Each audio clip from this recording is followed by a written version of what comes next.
అందరికి నమస్కారం. జై శ్రీరామ్. నేను మీ సురేష్ శర్మ టెంపుల్ బ్లాగ్. మనమైతే శ్రీ కొమ్మచిరు ఆంజనేయ స్వామి టెంపుల్కి అయితే వెళ్తున్నాం.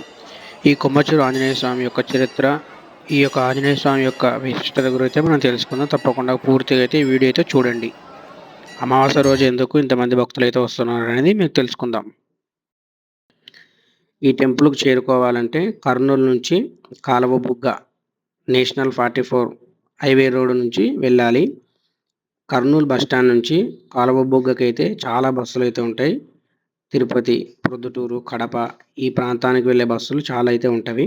ఆ బస్సులు పట్టుకొని మనం కాలువబుగ్గకు చేరుకోవచ్చు. ఇదే నేషనల్ 44 హైవే. ఇది కాలువబుగ్గ అనమాట. టికెట్ కాలువబుగ్గ వరకు ఇస్తారు. ఇరు ప్రాంతాల నుంచి, ఇరు రాష్ట్రాల నుంచి కూడా ఈ టెంపుల్కి అయితే వస్తుంటారు. మెయిన్ రోడ్ మీదనే లోపలికి వెళ్ళాలన్నమాట. ఈ టెంపుల్కి హైవే నుండి లోపలికి లెఫ్ట్ తీసుకొని వస్తే ఈ చిన్న రోడ్ ఉంటుంది. చిన్న హైవే నుండి లెఫ్ట్ తీసుకున్న తర్వాత ఒక 4 కిలోమీటర్లు ప్రయాణం చేసిన తర్వాత చూశారు కదా, ఇదంతా పార్కింగ్ ప్లేస్ అనమాట. కొమ్మచిరు ఆంజనేయ స్వామి టెంపుల్కి చేరుకున్న తర్వాత ఇక్కడ మనం పార్క్ చేయొచ్చు. జనాలు అయితే ఎక్కువ ఉన్నారు. ఎందుకంటే ఆదివారం అమావాస్య కావడం, కార్తీక మాసం కావడం ఈ యొక్క భక్తులు అయితే ఎక్కువ ఉన్నారు. ఇదంతా పార్కింగ్ ప్లేసు. అమావాస్య రోజు ఆదివారం వస్తే ఎక్కువ జనాలు అయితే వస్తారు. పార్కింగ్ చాలా ఇబ్బంది అవుతుంది. మెయిన్ రోడ్ వరకు అయితే నడుచుకుంటూ అయితే ఒక 50,000 నుంచి 70,000 మంది భక్తులు అయితే వచ్చి దర్శనం అయితే చేసుకుంటారని కమిటీ వాళ్ళు అయితే అంచనా. మిగతా రోజులలో అమావాస్య వచ్చిందంటే ఒక 10,000 నుంచి 20,000 మంది అయితే వచ్చి దర్శనం చేసుకుంటారన్నమాట. ఒకవేళ మీరు ఆదివారమే రావాలనుకుంటే ఎక్కువ జనాలు ఉంటారు. మిగతా రోజులలో కొద్ది తక్కువ మంది ఉంటారు భక్తులు. చూస్తున్నారు కదండి, ఇదంతా పార్కింగ్ అనమాట. గుడికి ఎదురుగా ఉంటుంది ఇదంతా పార్కింగ్. ఇక్కడ బండి వాహన పూజలు కూడా చేసుకుంటారు. ఇదంతా ఎదురుగా కనిపిస్తున్నది ఆ షెడ్ అంతా. ఇదంతా అన్నదాన ప్రసాదం చేసే షెడ్ ఇదంతా. ఇక్కడ వర్షం వచ్చిన ఇబ్బంది లేకుండా ఉంటుంది. భక్తులు అయితే వచ్చి దర్శనాలు చేసుకోవడానికి అయితే విఐపీలు కూడా స్వామివారి దర్శనం చేసుకోవడానికి చాలామంది అయితే వస్తూ ఉంటారు. చూస్తున్నారు కదా, గుడి కాడ నుంచి ముందర జూమ్ చేస్తే అదంతా పార్కింగ్ ఏరియా అనమాట. ఇదంతా పార్కింగ్ ప్రాంతం. ఇది గుడి లోపలికి వెళ్ళే దారి, ముఖద్వారం అన్నమాట. ఇదంతా ప్లేసు. చాలామంది అయితే భక్తులు నిద్ర చేయడానికి ముందుగానే ప్రతి అమావాస్య రోజు అయితే భక్తులు తండోపతండాలుగా వచ్చి స్వామివారి యొక్క సన్నిధిలో నిద్ర చేయాలని వారు తప్పకుండా ఎక్కడ దూర ప్రాంతం నుంచి కూడా వచ్చి ఈ యొక్క స్వామివారి ప్రతి అమావాస్యకి అయితే భక్తులు తండోపతండాలుగా వచ్చి స్వామివారిని దర్శించి అమావాస్య రోజు సందర్భంగా నిద్ర చేస్తారు.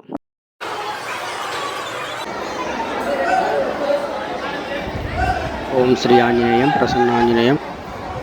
స్వామివారి యొక్క సన్నిధి నుంచి ఎదురుగా ఒక పుట్ట అయితే ఉంటుంది. ఆ యొక్క వృక్షం కింద నాగ సర్పాలు అయితే ప్రతిష్ఠించారు. ఆ యొక్క నాగ శ్వేత సర్పం ఉంటారు, 5 తలల పాము. ఈ యొక్క పుట్ట నుంచి స్వామివారి యొక్క గర్భాలయం వరకు చిన్న దారి అంటే గుహ అయితే ఉంటుందంట, స్వరంగం లెక్కల. ఈ నాగదేవత అక్కడికి వెళ్ళి స్వామివారిని దర్శించి ఈ యొక్క పుట్ట దగ్గరికి అయితే వస్తుందని ఒక స్థల పురాణం. ఇక్కడైతే భక్తాదులు వచ్చి దర్శనం చేసుకొని కొబ్బరికాయలు కొట్టి ఆ యొక్క నాగమ్మ దేవత యొక్క కుంకుమ తీసుకుంటారు. అందరూ ఈ యొక్క వృక్షం కింద నుంచి ప్రదక్షిణాలు చేస్తారు. అమ్మవారి స్వరూపం అనమాట. నాగదేవత అయితే ఉంటుంది. ఆంజనేయ స్వామి దర్శనం చేసుకున్న తర్వాత ఇక్కడికి వచ్చి ఈ యొక్క పుట్టను కూడా దర్శనం చేసుకుంటారు. సంతానం కాని వారికి సంతానం అవుతుంది, వివాహం కాని వారికి వివాహం అవుతుంది. చాలా ప్రతిష్ట గల ఈ యొక్క అమ్మవారు అనమాట. ఇప్పుడు మనం బయటకు వచ్చి చూడగా ఇదంతా ప్రాంతము. ఇక్కడ జనాలందరూ స్వామివారి దర్శనం చేసుకున్న తర్వాత షాపింగ్ చేసుకుంటారు. పిల్లలు ఏమేమి కొనాలనుకున్నా కూడా ఇదంతా ప్లేస్ అనమాట.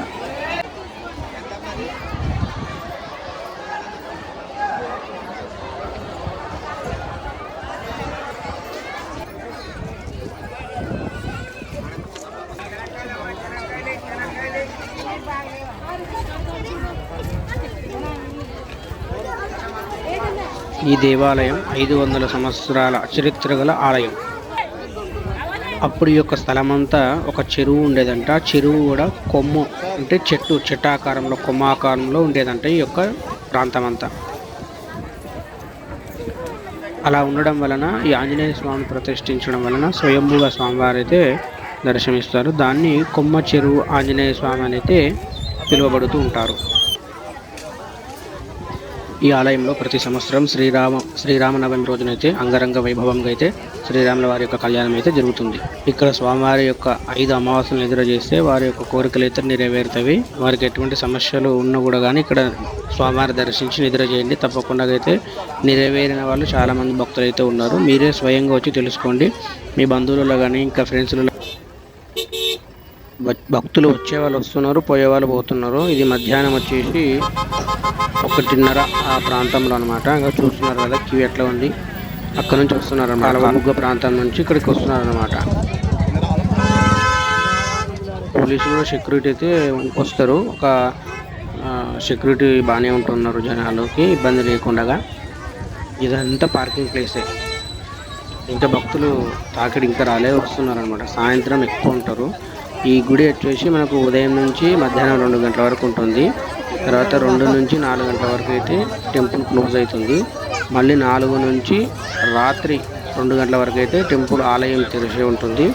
1:30 2 గంటల ప్రాంతంలో అమావాస్య రోజు రాత్రి స్వామివారికి హారతి కార్యక్రమం ఉంటుంది. హారతి దర్శనం చేసుకున్న తర్వాత ఎక్కడ వాళ్ళు అక్కడైతే వెళ్ళిపోతారు. ఇది టెంపుల్కి సంబంధించిన వ్యూ. ఇక్కడైతే మనకు ఉదయం నుంచే ప్రసాదాలు అయితే ప్రారంభమవుతాయి. ముందు ఉదయం టిఫిన్ల కల ప్రసాదం ప్రారంభమై రాత్రి వరకు అన్నదాన ప్రసాదం అయితే జరుగుతూ ఉంటుంది. వచ్చిన భక్తులకు ఎటువంటి ఇబ్బంది లేకుండా ఉంటుంది.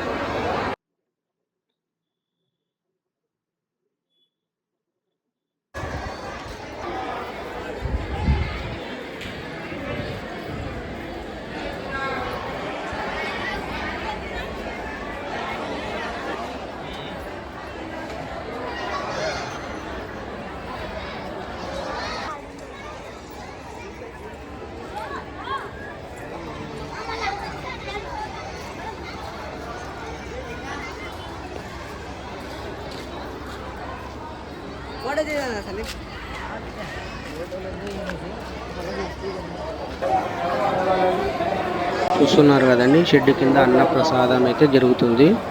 దగ్గర 50,000 నుంచి 70,000 మందికి అయితే ఈరోజు అన్నదాన కార్యక్రమం అయితే జరిగింది. ఎందుకంటే కార్తీక మాసము ఆదివారము అమావాస్య రావడం ప్రత్యేకత అన్నమాట.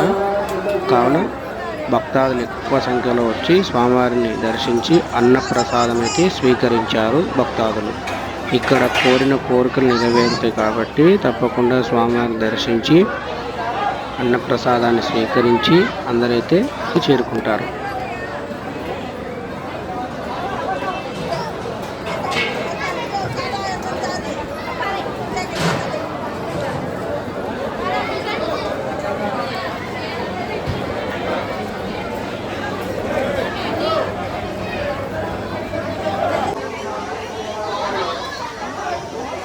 అన్నప్రసాదంతో పాటు ఒక సైడ్కి అయితే ఇట్లా నిమ్మకాయలు చక్కెర ఇవన్నీ కలిపి జ్యూస్ అయితే అందరికి భక్తులకైతే పూస్తూ ఉంటారు. ఇక్కడ కనిపిస్తున్నారు కదా, వీళ్ళు సేవకులు అనమాట. దగ్గర ఒక 50 మంది 60 మంది అయితే వస్తారు. ఇక్కడ ఉన్న చుట్టుపక్కల పొరుగు ప్రాంతాల నుంచి, కర్నూలు నుంచి, నంద్యాల చుట్టుపక్కల నుంచి అయితే సేవకులు వచ్చి ఈ యొక్క వాలంటీర్గా పనిచేస్తూ ఉంటారు. స్వామివారి యొక్క సేవలో అందరికి అన్నప్రసాదం అందించడం, అక్కడ శుభ్రం చేయడము, భక్తులను కంట్రోల్ చేయడము, ఇలాంటి కార్యక్రమాలు అయితే ఈ యొక్క సేవకులు అయితే చేస్తూ ఉంటారు. మీరు డీటెయిల్ కావాలనుకుంటే కూడా వాళ్ళని అడగవచ్చు. తర్వాత మీరు ఏదైనా టెంపుల్కి సంబంధించి సేవకు రావాలనుకున్న వాళ్ళు కూడా వీళ్ళని అడిగితే వీళ్ళలో జాయిన్ చేసుకొని వీళ్ళు ఎక్కడైనా సేవ చేస్తుంటే కూడా వాళ్ళతో పాటు కూడా వెళ్ళొచ్చు.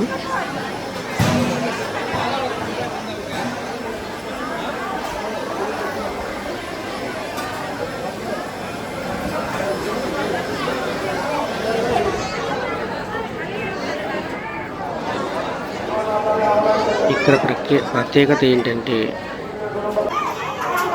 అన్నదానమే ప్రత్యేకత ఇక్కడ. ఎందుకంటే అన్నప్రసాదం అసలు ఆంజనేయ స్వామి యొక్క ప్రసాదం దొరకడము చాలా అదృష్టము. వచ్చిన వాళ్ళకి లేదనకుండా అన్నప్రసాదం అయితే జరుగుతుంది. జై శ్రీరామ్.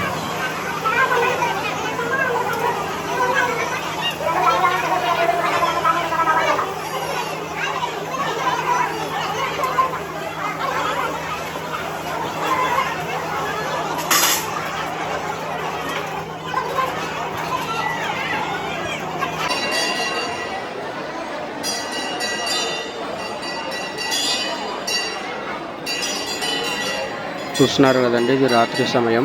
రాత్రి 10:30, 11 అవుతుంది. భక్తులైతే పెరిగారు రద్దీ. ఎందుకంటే వారి జాబులు, వాళ్ళకున్న వృత్తి ప్రకారంగా అంతా చూసుకొని స్వామివారి దర్శించుకోవడానికి రాత్రి సమయంలో ఎక్కువ వస్తారు. రైతులు కానీ ఇంకోరు కానీ చాలామంది అయితే అయ్యప్ప స్వామి కూడా స్వామివారి దర్శించుకోవడానికి వచ్చారు. ఇలాగనే అందరు ఇప్పుడు స్వామివారి దర్శించుకొని ఈ యొక్క ఆలయ ప్రాకారంలోని అందరు చాపలు అవి వేసుకొని అయితే పడుకుంటారు. తర్వాత మళ్ళీ హారతి సమయంలో అయితే లేస్తారనమాట.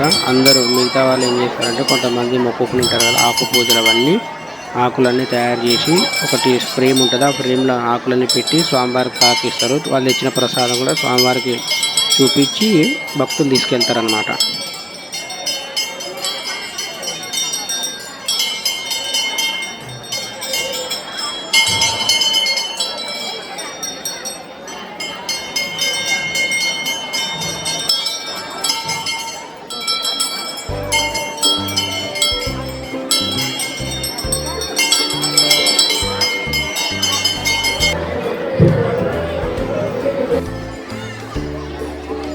అయిపోయినా స్వామి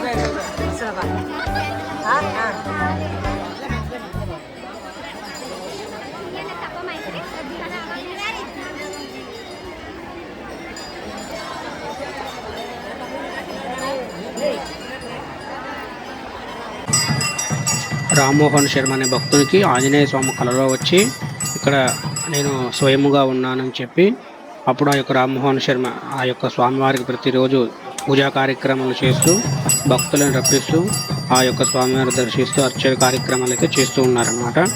అప్పటి నుంచి 2000 సంవత్సరం వరకు అయితే ఈ యొక్క రామ్మోహన్ శర్మ ఆధ్వర్యంలో అయితే ఆలయం అయితే అభివృద్ధి చెందుతూ ఉంది.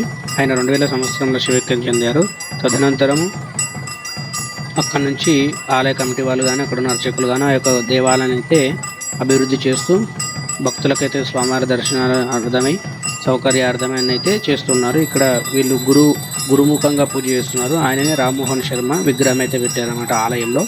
స్వామివారికి హారతి ఇచ్చే ముందు ఈయనకి గురువు అంటే పూజ చేసుకొని దాని తర్వాత స్వామివారికి అయితే ఆంజనేయ స్వామికి హారతి కార్యక్రమాలు అయితే చేస్తారు. ముందు ఓన్లీ ఆంజనేయ స్వామి టెంపుల్ ఒకటే ఉండేదంట. తర్వాత శివాలయము, రామాలయం అయితే నిర్మించారని చెబుతున్నారు అక్కడ ఉన్న కమిటీ వాళ్ళు అయితే. ఇది మొత్తం ఆలయ చరిత్ర అండి. తప్పకుండా స్వామివారిని దర్శించండి. తప్పకుండా భూత ప్రేత పిశాచ బద్ధ బ్రహ్మ రాక్షసులు అనగా మనకు ఎటువంటి ఆపదలున్నా, ఎటువంటి ఇబ్బందులున్నా, సమస్యలున్నా కూడా ఇక్కడ నిద్ర చేయడం వలన, ఇక్కడ స్వామివారిని దర్శించడం వలన అన్నీ మనకున్న సమస్యలను తొలగిపోయి ఆరోగ్య ప్రాప్తి అయితే చెందుతారు. ఇక్కడ ఇంకోటి స్పెషల్ ఏంటంటే గుమ్మడికాయ పూజ చేయించుకొని ఇంటికి కట్టుకుంటారు. కొబ్బరికాయ కింద పడకుండా తీసుకొచ్చి పూజ చేసుకొని అయితే ఇంటికి కట్టుకుంటారు. ప్రతి అమావాస్య రోజు నిద్ర చేస్తారు. ఇట్లా ప్రతి కార్యక్రమాలు అయితే ఇక్కడ జరుగుతూ ఉంటాయి. భజనలు కూడా చేస్తారు, తర్వాత ఆకు పూజలు చేస్తారు. అన్ని ప్రత్యేకంగా అయితే పూజా కార్యక్రమాలు అయితే ఇక్కడ నిర్వహిస్తారు. చాలామంది అయితే భక్తాదులు అయితే స్వామివారి దర్శించుకుంటూ ఉంటారు. మీరు కూడా ఒక్కసారి దర్శించుకునండి, ఎటువంటి ఇబ్బంది ఏం లేదు. కాలబుగ్గ నుంచి మనకు ఒక 50 రూపాయలు 30 రూపాయలు ఆటోకి అయితే రావచ్చు అనమాట. వచ్చి స్వామివారి దర్శనం చేసుకోవచ్చు. చూస్తున్నారు కదండి, హారతి ప్రారంభమవుతుంది. ఇప్పుడు 1-1:30 ప్రాంతంలో అయితే స్వామివారి యొక్క హారతి అయితే ప్రారంభమవుతుంది.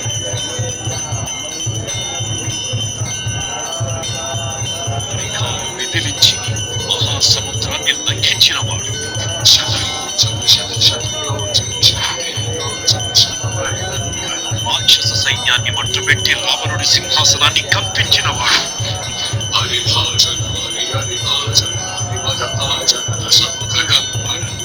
చిన్న నిప్పురవ్వతో లంకా నగరాన్ని అగ్నిలో అలికినవాడు.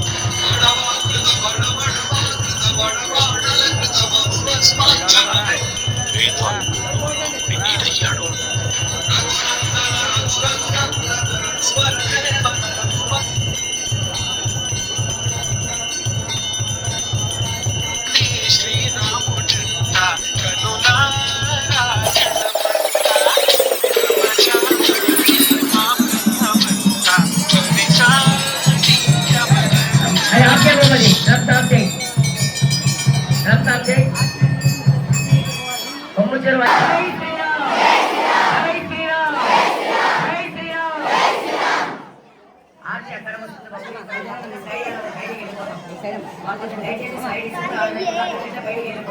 ముందు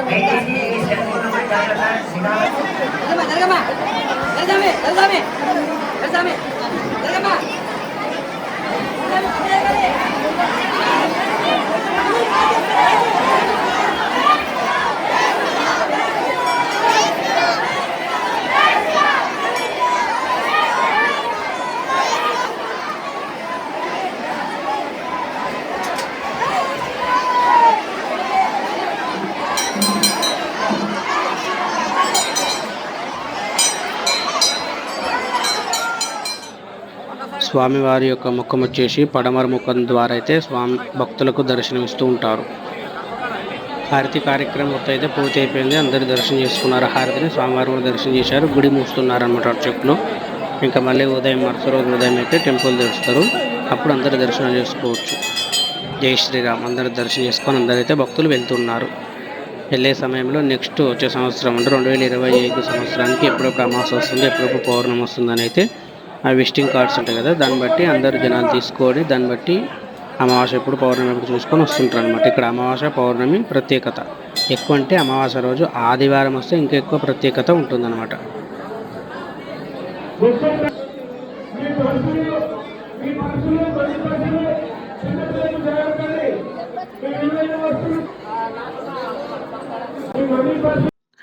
టెంపుల్ మూసిన తర్వాత బయట జనాలు అయితే భక్తులు వెళ్తున్నారు. ఇంకా చూస్తున్నారు కదా ఎంత ట్రాఫిక్ అక్కడ. రాత్రి తెల్లవారుజామున 3 గంటల సమయంలో ఫుల్ ట్రాఫిక్ అనమాట. అక్కడ వరకైతే లైట్లు వేసినారు. ఇది టెంపుల్ మూసిన తర్వాత జనాలు అయితే వెళ్తున్నారు కాబట్టి నిర్మానుష్యం. తర్వాత మరుసటి రోజు ఉదయం లేవగానే స్వామివారి మరలా దర్శించుకున్నాము. చూడండి టెంపుల్లో ఎంత ఖాళీగా ఉందంటే అంత ఖాళీగా ఉంది. ఇగో చూడండి అందరూ నిద్రిస్తున్నారు కదా నిన్న రాత్రి. ఈరోజు ఉదయం చూస్తే ఎవరు లేరనమాట. పొద్దున్నే వెళ్ళిపోతారు అందరూ. చూడండి ఇదంతా పార్కింగ్ ఏరియా. ముందర గుడి టెంపుల్ ముందర అయితే ఇదంతా ప్లేస్ ఖాళీ ఉంది. చుట్టుముట్టు కొండలు. ఇంత ప్లేస్‌లో జనాలందరూ కార్లు, బండ్లు అన్నీ నిండుకుపోయిండే. ఆదివారం అమావాస్య రోజు కావడం. మరుసటి రోజు ఎవ్వరు ఉండరండి. అందరూ వెళ్ళిపోతారు. తెల్లవారుజామున వెళ్ళిపోతారు. చూడండి గుడి ఎంత ఖాళీగా ఉందంటే అంత ఖాళీ ఉంది గుడి.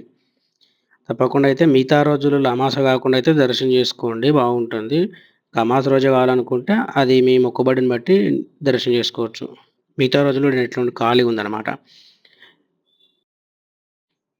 ఈ వీడియో మీకు ఎలా అనిపించింది కామెంట్స్‌లో అయితే చేయండి. జై శ్రీరామ్ అయితే రాయండి. ఇలాంటి వీడియోల కోసం తప్పకుండా సబ్స్క్రైబ్ చేయండి, షేర్ చేయండి, లైక్ చేయండి. మీ ఫ్రెండ్స్‌కి, ఫ్యామిలీకి అందరికీ ఈ వీడియోని షేర్ చేయండి. నెక్స్ట్ వీడియోలో కలుసుకుందాం. Thank you for watching.